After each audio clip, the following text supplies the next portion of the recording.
Hello everyone. थोड़ी सी गले में खड़ास है, इसलिए आवाज़ पे ध्यान मत देना। हम सोशियोलॉजी को देखते हैं क्योंकि काफ़ी सारे स्टूडेंट हैं जो पहली बार एग्ज़ाम देने जा रहे हैं मेंस का सोशियोलॉजी से, और उनको बुक की भी दिक्कत हो रही है।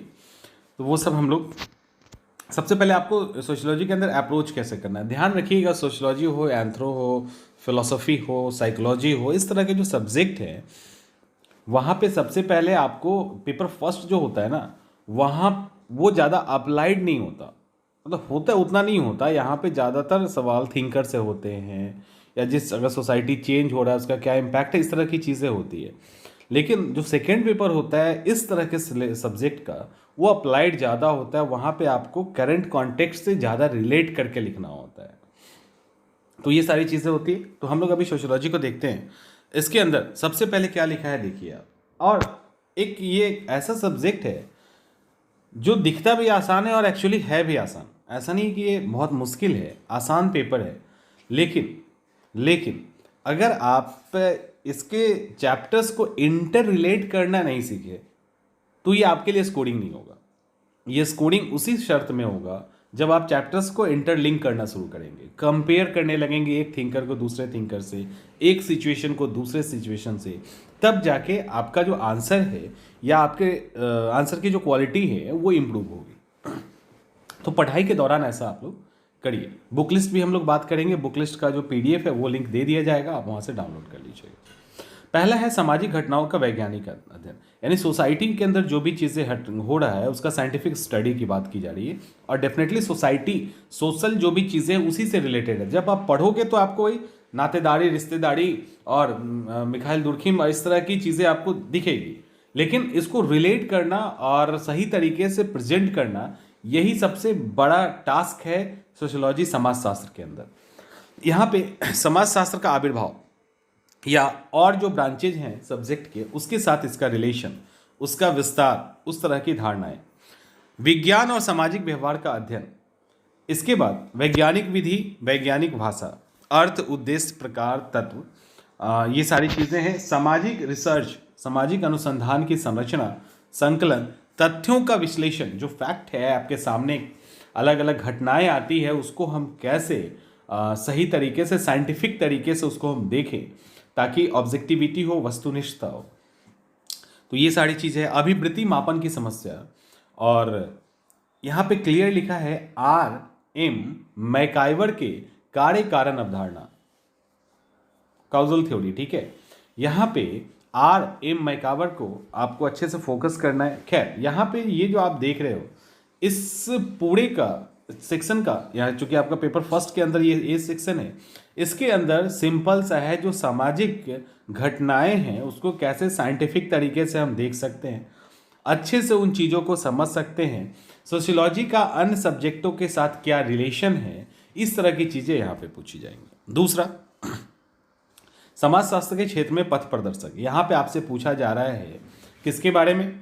यहाँ पे आपसे पूछा जा रहा है जो थिंकर हैं उनके बारे में, खास करके जैसे कांट, इनकी थ्योरी, स्पेंसर, मॉर्गन, ऐतिहासिक समाजशास्त्र, कार्ल मार्क्स की थ्योरी कई बार पूछी गई है।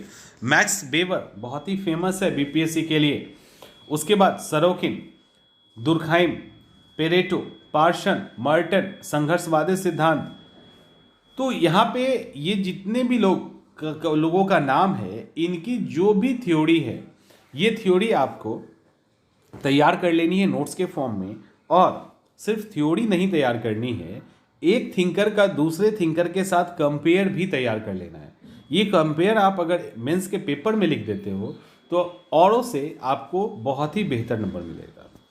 अगला टॉपिक आता है सामाजिक संरचना एवं सामाजिक संगठन। अब यहाँ पे क्या कहा गया है, ये जो सोशल स्ट्रक्चर है, ये जो सोशल ऑर्गेनाइजेशन है, उसके बीच में भी कई लोगों की अलग अलग फिलॉसफी है, अलग अलग थ्योरी है। सबसे पहले ये कितने टाइप्स का होता है, उससे रिलेटेड जो भी विचारधाराएं हैं, मार्क्सवादी सिद्धांत क्या है, सामाजिक संरचना के तत्व, सामाजिक स्तरीकरण जैसे यहाँ पे दिया है, तो ये यहाँ पे भी रिलेट होगा।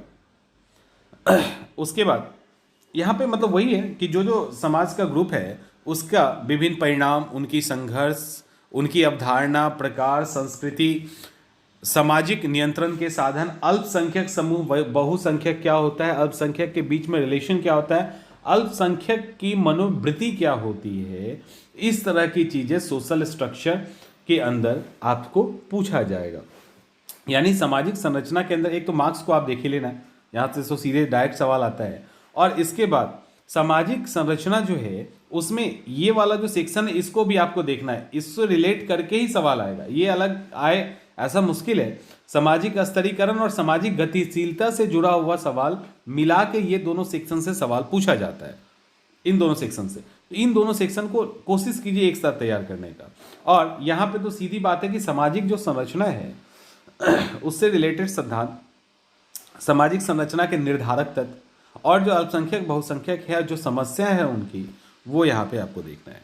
सामाजिक स्तरीकरण, सामाजिक स्तरीकरण का मतलब है कि सोसाइटी के अलग अलग लेवल पे अलग अलग कैटेगरी क्लास के हिसाब से, लिंग्विस्टिक हिसाब से, अल्पसंख्यक हिसाब से, आर्थिक रूप से, तो सामाजिक स्तरीकरण का जो आधार है, उसका प्रभाव है, उसका प्रकार है, असमानता का स्तरीकरण जो है, वो सारी चीज़ें यहाँ पे आपसे पूछी जाएगी। इसी में संघर्षवाद भी आ जाएगा या सामाजिक स्तरीकरण को ठीक करने का या ऊपर ले जाने का और क्या क्या तरीका हो सकता है।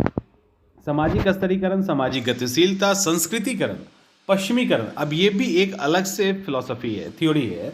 पश्चिमीकरण, वेस्टर्नाइजेशन क्या होता है, सोसाइटी के अंदर गतिशीलता क्या होती है, अंतर पीढ़ी यानी जो एक पीढ़ी से दूसरे पीढ़ी के बीच की जो गतिशीलता है वो क्या है, क्षैतिज हॉरिजॉन्टल वर्टिकल गतिशीलता क्या होती है, उसके प्रकार क्या है, वो कैसे काम करता है, उसका प्रतिरूप क्या है, इस तरह के सवाल यहाँ से पूछे जाएंगे।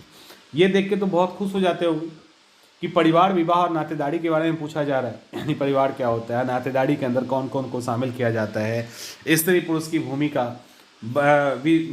शादियाँ क्या होती है, शादियों के कारण महिलाओं की स्थिति में क्या परिवर्तन आता है, परिवार और नातेदारी में पहले से लेकर अभी तक में क्या क्या चेंजेस आया है, और तकनीक के कारण तकनीक के समाज में परिवार का महत्व क्या है, न्यूक्लियर परिवार का महत्व क्या है, जो बड़ी फैमिली है उसका इंपॉर्टेंस क्या है, उसके नेगेटिव पॉइंट क्या है, इस तरह के सवाल यहाँ पे आपको मिलेंगे। उसके बाद अनौपचारिक, औपचारिक संगठन, ऑर्गेनाइज्ड, ये क्या है, औपचारिक और अनौपचारिक जो संगठन है उसके तत्व, नौकरशाही के प्रकार, नौकरशाही और राजनीतिक विकास, तो इस तरह की चीज़ें यहाँ पे भी आपको देखने को मिलेगी। और सहभागिता के लोकतांत्रिक और सत्तात्मक स्वरूप, स्वैच्छिक मंडली, यानी यहाँ पे जो सहभागिता का, पार्टिसिपेशन का जो अलग अलग रोल है औपचारिक और अनौपचारिक संगठन में, ये भी आपसे पूछा जाएगा। नौकरशाही के प्रकार क्या है या आकार क्या है, ये भी सवाल आपसे पूछे जाएंगे, उसकी विशेषता क्या है, थोड़ा सा पबैट से जुड़ा हुआ है क्योंकि पहले ही वहाँ पे आपको बताया गया है। उसके बाद आर्थिक, अब सोसाइटी है, सबसे बड़ा आधार तो आर्थिक ही है, तो इसके अंदर जो लेबर का डिस्ट्रीब्यूशन है, श्रम का जो विभाजन है वो क्या है, संपत्ति की अवधारणा क्या है।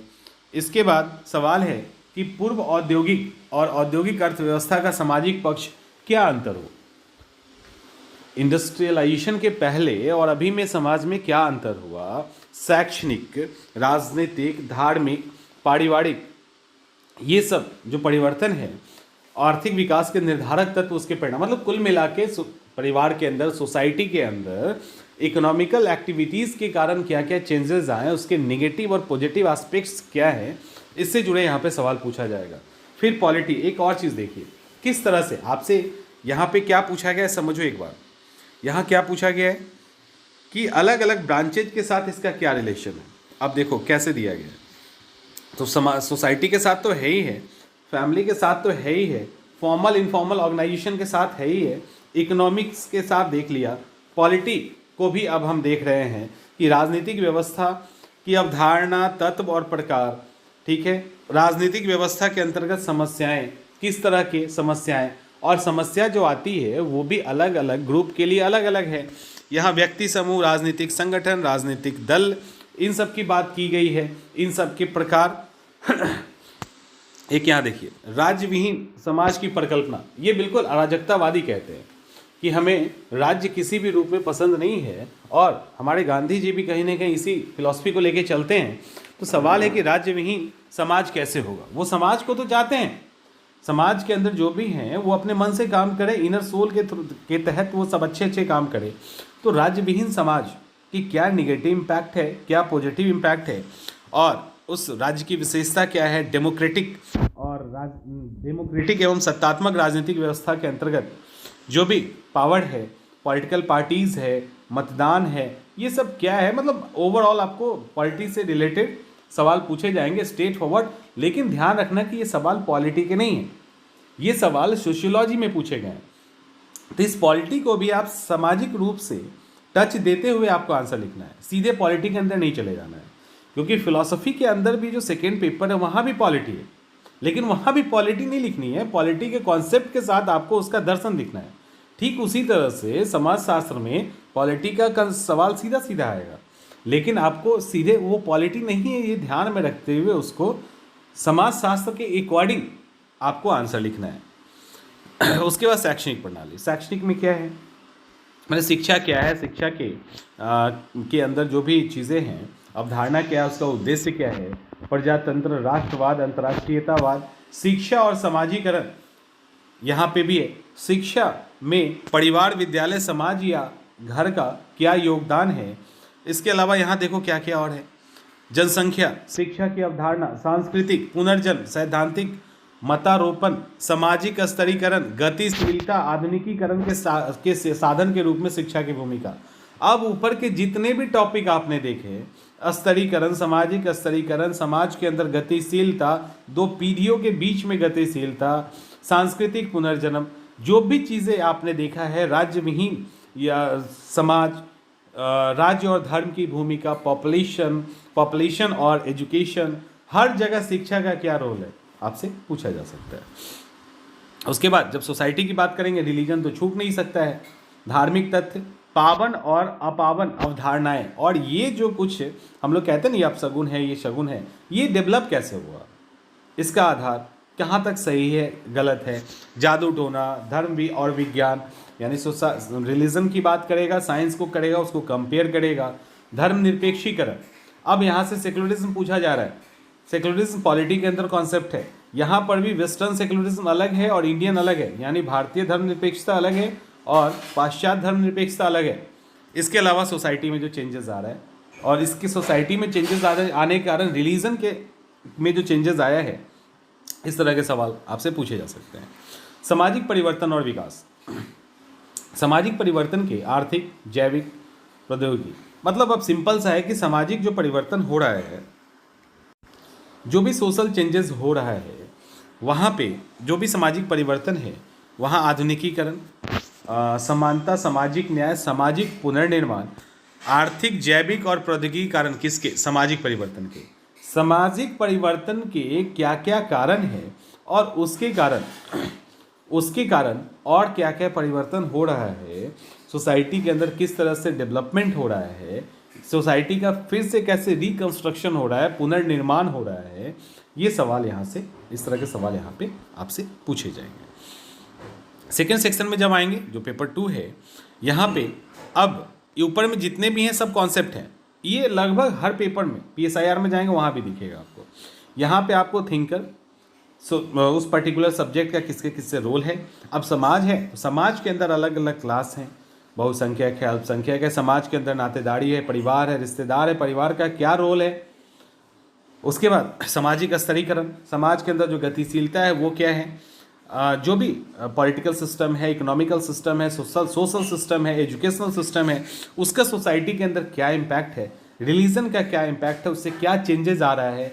वर्तमान में जो सोसाइटी चेंज हो रही है लगातार, कहा जा रहा है कि समाज में रिकंस्ट्रक्शन का काम चल रहा है, किस तरह से चल रहा है, उसका आधार क्या है, कितना सही है, कितना गलत है, इस तरह के सवाल आपसे पूछे जाएंगे। सेकेंड पेपर में जब आप आओगे तो भारतीय समाज दिख रहा है, कॉन्सेप्ट ऊपर वाला ही रहेगा, थोड़ा सा जो भारतीय इंडियन सोसाइटी के अकॉर्डिंग जो कुछ स्पेशल कैरेक्टर है उसको देखना है। जैसे ज्योग्राफी के अंदर आप जाएंगे तो आप ये देखोगे कि किसी भी वर्ल्ड के क्लाइमेट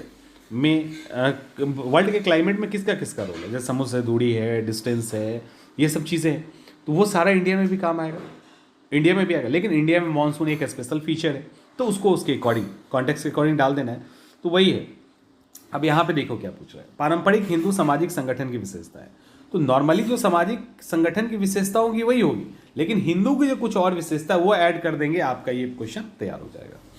विभिन्न समय में सामाजिक सांस्कृतिक परिवर्तन, ऊपर पढ़ रहे हो, ऊपर कॉन्सेप्ट भी पढ़ेंगे, कैसे चेंजेस आया वो भी पढ़ेंगे, और भारतीय संदर्भ में जो थोड़ी सी और चीज़ें हैं उसको ऐड करके यहाँ पे तैयार करते हैं।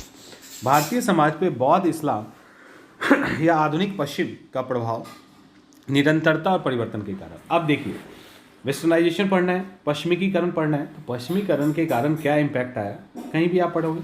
अब उससे भारत की जो सोसाइटी थी उसमें क्या चेंजेस आया, इसके साथ बंद कर देना है आंसर को आपकी, या नोट्स तैयार कर लेना है। बौद्ध या इस्लाम का क्या प्रभाव पड़ा ये लिख देना है। फिर यहाँ भी सामाजिक स्तरीकरण कॉन्सेप्ट वहीं पे क्लियर है। जैसे ही वहाँ सामाजिक स्तरीकरण क्लियर होगा, यहाँ हिंदू है, गैर हिंदू है, जाति व्यवस्था है, या पिछड़ा वर्ग, अनुसूचित जाति, छुआछूत, ये सब जो है, बिहार में अंतरजातीय संबंधों के बदलते झुकाव, या इंटर रिलेशन मैरिज हो रहा है, इंटरकास्ट मैरिज हो रहा है, किस तरह से सोसाइटी चीज़ों को देख रही है, वही है ना, कॉन्सेप्ट वही है, उसको थोड़ा सा अप्लाई कर देना है। परिवार विवाह सगोत्रता, यहाँ पर भी क्या है, संयुक्त विवाह, संयुक्त परिवार प्रणाली, या सामाजिक सांस्कृतिक जो बदलता हुआ पहलू है। उसके अलावा भविष्य में ये क्या है, आर्थिक और जाति वर्गों में विवाह, यानी अलग अलग क्लास के अंदर शादी या अलग अलग इंटरकास्ट के अंदर शादी, भविष्य में उनकी बदलती प्रकृति, परिवार और विवाह पे कानून, सामाजिक आर्थिक परिवर्तन के पड़ते प्रभाव। अब ये सब जब शादी की बात आप लिखोगे तो अभी खास करके एमपी, यूपी, इन सब जगह पे जिस तरह से इंटर रिलीजन मैरिज को लेकर बिल आ रहे हैं, आपको वो डालना पड़ जाएगा, क्योंकि आप इंडियन कॉन्टेक्स्ट में लिख रहे हैं या बिहार के कॉन्टेक्स्ट में लिख रहे हैं। तो यहाँ पे ऊपर ही की चीज़ें हैं, उसी को रिपीट करना है। आर्थिक, अब आर्थिक में जजमानी प्रथा पहले से चलता आ रहा है, अभी भी है बहुत सारी जगह पे। बाजार अर्थव्यवस्था, अब इसका क्या क्या इम्पैक्ट पड़ा समाज में, किस तरह से समाज को इसने डिटरमाइन किया, किस तरह से शोषण और भ्रष्टाचार भी हुआ, बिहार में आर्थिक पिछड़ापन के कारण आर्थिक विकास की क्या संभावना है, किस तरह से आर्थिक वृद्धि सामाजिक विकास के साथ रिलेटेड है, इस तरह की चीज़ें यहाँ पे देखनी है आपको। पॉलिटिकल सिस्टम, देखो सब कुछ वही है, देखो किस तरह से रिपीट हो रहा है। वहां पे आपको ओवरऑल फर्स्ट पेपर में थ्योरी पढ़ना है, उसी थ्योरी को इंडियन कॉन्टेक्स्ट में, बिहार के कॉन्टेक्स्ट में यहाँ पे लिख देना है। सिर्फ रिपीटेशन है, बस रिपीटेशन है, 20% हिस्सा है जो एक्स्ट्रा पढ़ना है आपको। राजनीतिक व्यवस्था, अब वही है, यहाँ पे जो राजनीतिक व्यवस्था है, किस तरह से संभ्रांत वर्ग है, किस तरह से उनका सामाजिक लगाव है, शक्ति का किस तरह से विकेंद्रीकरण किया गया, बिहार में वोटिंग होता है, वोटिंग में किस तरह से कास्ट का, रिलीजन का इनपुट ज़्यादा है, या किस तरह से ये चीज़ें अब बदल रही है, भारत में जन आंदोलन का सामाजिक और राजनीतिक स्रोत। इसी तरह से एजुकेशन, अब एजुकेशन में हमारी जो सोसाइटी वो पिछड़ी हुई है, सोसाइटी बदल रही है, महिलाओं से रिलेटेड अलग समस्या है, SC ST OBC और माइनॉरिटी, और तो एजुकेशन को लेकर। उसके बाद रिलीजन, यहाँ पे रिलीजन भी है, तो वही रिलीजन में कि जो यहाँ पे विभिन्न अलग अलग भौगोलिक वितरण है जनसंख्या का या रिलीजन का, प्रमुख धार्मिक संप्रदाय के बीच की जो उनकी जीवन शैली है, उनके बीच में जो रिलेशन है, हिंदू मुस्लिम सिख ईसाई बीच में जो रिलेशन है, या अल्पसंख्यक वर्ग हैं, जैन, बौद्ध, ईसाई, ये सब है। धर्मनिरपेक्षता की बात है, आर्य समाज आंदोलन का क्या इम्पैक्ट सोसाइटी पे पड़ा, पश्चिमीकरण और आधुनिकीकरण का रिलीजन के ऊपर क्या असर पड़ रहा है, उसका समाज के ऊपर क्या असर पड़ रहा है, इस तरह की चीज़ें यहाँ पे। जनजाति इसीलिए ऐड कर दिया गया है कि जनजाति के ट्राइब के बिना तो होगा नहीं, क्योंकि ट्राइब भी हमारे सोसाइटी का एक इंपॉर्टेंट पार्ट है। अब ट्राइब यहाँ पे पार्ट है तो बहुसंस्कृतिवाद, मल्टीकल्चरलिज्म की यहाँ पे बात की जाएगी। और यहाँ पे अलग अलग मान लो जनजाति समुदाय है, उनकी अपनी कल्चर है, कल्चर को कैसे बचा के रखेंगे। बिहार की अलग अलग ट्राइब है, उनकी कल्चर है। अब देखो उनसे रिलेटेड जो यहाँ पे आंदोलन पूछा गया है, एक्चुअली जब झारखंड था तब पूछा जाता था इस तरह के सवाल, अब आपसे इस तरह के सवाल नहीं पूछे जाएंगे। तो बिरसा आंदोलन, ताना भगत आंदोलन, मतलब जनजाति ने अपने आप को अपलिफ्ट करने के लिए जो जो आंदोलन किया, उन शोषण से बचने के लिए जो जो आंदोलन किया, उस तरह के सवाल। उस तरह से ग्रामीण समाज व्यवस्था, सामुदायिक विकास। अब ये जो ग्रामीण समाज व्यवस्था और सामुदायिक विकास की बात अगर आप कर रहे हो, तो यहाँ पे ये ध्यान देना होगा कि जो हमारी ग्रामीण समाज है उसकी उसकी विशेषता क्या है, उसके सामाजिक और सांस्कृतिक जो आयाम है, डायमेंशन है, वो क्या है। उसके अंदर अगर गरीबी है, बंधुआ मजदूरी है, भूमि सुधार प्रॉपर नहीं हो रहा है, तो वो है ना कैसे हो, क्या हो। और वहाँ पे जो डेमोक्रेसी है, जो भी लीडरशिप है, उससे रिलेटेड सवाल पूछे जा सकते हैं। और एक वहाँ से इकोनॉमिक से रिलेटेड भी सवाल होगा। सामाजिक, शहरी सामाजिक संगठन। अब देखो यहाँ पे क्या लिखा है, सगोत्रता, जाति और धर्म की निरंतरता, उनके परिवर्तन शहर के संदर्भ में ये सारी चीज़ें की गई है। शहरी परोसदारी, जनसांख्यिकी, सामाजिक सांस्कृतिक लक्षण, गांव और शहर में अंतर, इस तरह के सवाल पूछे जाएंगे यहाँ। पॉपुलेशन से सवाल, देखो पॉपुलेशन से सवाल स्ट्रेट फॉरवर्ड होता है। जैसे ये माल्थस का सिद्धांत है ना, तो ठीक है वो सिद्धांत तो वो पूछा जाएगा, लेकिन यहाँ पे क्या होगा, पॉपुलेशन के अंदर किस तरह से ग्रोथ हो रहा है, किस तरह से जनसंख्या वृद्धि में किस किस चीज़ों का रोल है, जनसंख्या के अंदर सेक्स या चाइल्ड एजुकेशन का क्या रेशियो है, जन्म दर, मृत्यु दर में जनसंख्या से रिलेटेड परिवार नियोजन क्यों नहीं हो पा रहा है सक्सेस, कैसे जनसंख्या कंट्रोल किया जा सकता है, ये सारी चीज़ें यहाँ पे, इसका क्या फायदा है, क्या नुकसान है, बूंद क्रस, ये पूछा जा सकता है। उसके बाद अगला है सामाजिक परिवर्तन और आधुनिकीकरण। बताने की जरूरत नहीं है किस तरह से समाज सुधार आंदोलन हुआ, सामाजिक आंदोलन हुआ, औद्योगिकीकरण हुआ, एक यहाँ जो दबाव समूह है, प्रेशर ग्रुप है, उसका क्या रोल है, संस्कृतिकरण, पश्चिमीकरण, किस तरह से लोगों के बीच में इंटरेक्शन बढ़ा, उसका हमारे सोसाइटी पे क्या इम्पैक्ट पड़ा, आधुनिकीकरण का सोसाइटी पे क्या इम्पैक्ट पड़ा, इसका अच्छा या बुरा, निगेटिव या पॉजिटिव क्या इम्पैक्ट है, इस तरह के सवाल यहाँ पे आएंगे। तो आप बेसिकली अगर इसका फर्स्ट पेपर अच्छे से तैयार कर लेते हो तो फर्स्ट पेपर में ही आपका मामला निपट जाएगा। मुश्किल से उसके बाद सेकेंड पेपर में 20 to 25% ही हिस्सा बचेगा जो आपको अलग से तैयार करने है उसके अंदर पुट करने के लिए। बाकी सारी चीज़ें आप फर्स्ट पेपर में ही समझ जाएंगे। अब जो है बुक लिस्ट एक बार देख लीजिए सोशियोलॉजी का। देखिए सबसे पहले आपको ये, इसको तो आप स्किप नहीं कर सकते। NCERT 11-12, 11th में भी 2 किताबें हैं और 12 में भी 2 किताबें। बेसिक कॉन्सेप्ट, समाज के अंदर जो चेंजेस आ रहा है, चेंजेस क्यों आ रहा है, आधुनिकीकरण, सब कुछ आप यहीं पे समझ जाओगे। तो आप जो मोटा मोटी चीज़ें आपका यहीं पे हो जाएगा। उसके बाद यहाँ किताबें इंग्लिश और हिंदी दोनों में है। राम आहूजा की किताब आपको इंग्लिश हिंदी दोनों में मिल जाएगी। यहाँ पे सोशियोलॉजी, थीम्स एंड, अच्छा एक बात ध्यान से रखिएगा, ध्यान ये रखिएगा कि आपको किताब पढ़नी है, टाइम कम है तब भी आप नहीं, कम से कम पढ़िए, लेकिन किताब आपके पास होना चाहिए ताकि कुछ यूनिक पॉइंट्स आप वहाँ से निकाल सके, इसलिए किताब चाहिए। हो गया। Society in India concept, theory and recent trend, Ram Ahuja की है। और यहीं पे राम आहूजा की एक और किताब है, वह है सोशल प्रॉब्लम इन इंडिया, ये भी राम आहूजा की है, आपको हिंदी में मिल जाएगी। सामाजिक विवेचन और ये सामाजिक विवेचन और क्या वर्ड है यार, सामाजिक विवेचन और परिप्रेक्ष्य, राम आहूजा और मुकेश आहूजा की किताब है, अच्छी किताब है, आप ले सकते हैं। सोशियोलॉजी थ्योरी, ये है, ये आप हिंदी में दोषी और जैन का ले लीजिए और गॉर्ज का किताब इंग्लिश में ले लीजिए। ऑक्सफोर्ड डिक्शनरी तो आपको इंग्लिश में ही लेनी होगी, जो इंग्लिश मीडियम के हैं वो ऑक्सफोर्ड डिक्शनरी ऑफ सोशियोलॉजी जरूर रखिए, टर्म्स आपका क्लियर हो जाएगा। ओपी गावा को लेके थोड़ा कंफ्यूजन है, इसकी किताब हिंदी में भी मिलती है, लेकिन मिलती है ये मुझे पता है, बट मुझे मिला कभी नहीं है, मैंने शायद कहीं देखा है तो ये, लेकिन ओपी गावा की किताब बहुत अच्छी है। अगर ओपी गावा की किताब आपको मिल जाती है हिंदी में तो ले लीजिए, इंग्लिश में तो अवेलेबल है ये। उसके बाद मॉडर्नाइजेशन ऑफ इंडियन ट्रेडिशन को लेकर ये किताब स्किप कर सकते हैं आप चाहो तो योगेंद्र सिंह का किताब है, आप वो ले सकते हैं। सेकेंड में अगर आते हैं तो सेकेंड में sociology of Indian society, CN Shankar Rao की किताब अच्छी है। नदीम हसनैन की किताब समकालीन भारतीय समाज, एक बहुत ही अच्छी किताब है, आप इसको ले सकते हैं। Social changes in modern India, MN Srinivas का है। और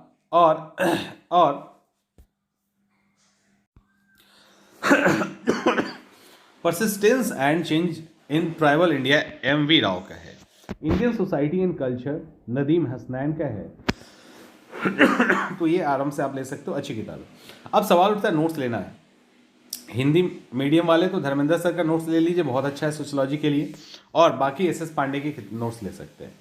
तो धर्मेंद्र सर की नोट्स काफ़ी अच्छी है, आप बिल्कुल लीजिए, आसानी से आपको समझ में आ जाएगा। तो इस तरह से आप बुक रखिए, नहीं भी पढ़ने का मन है, नोट्स ही पढ़ना है, तब भी किताब जरूर रखो, क्योंकि कुछ चीज़ें आप नोट्स से नहीं कर सकते। और 11th की एनसीईआरटी जो है ना, ये तो एकदम मस्ट है, ये होनी ही चाहिए। तो ये बुक लिस्ट है, PDF अपलोड हो गया है, आप वहाँ से डाउनलोड कर लीजिए।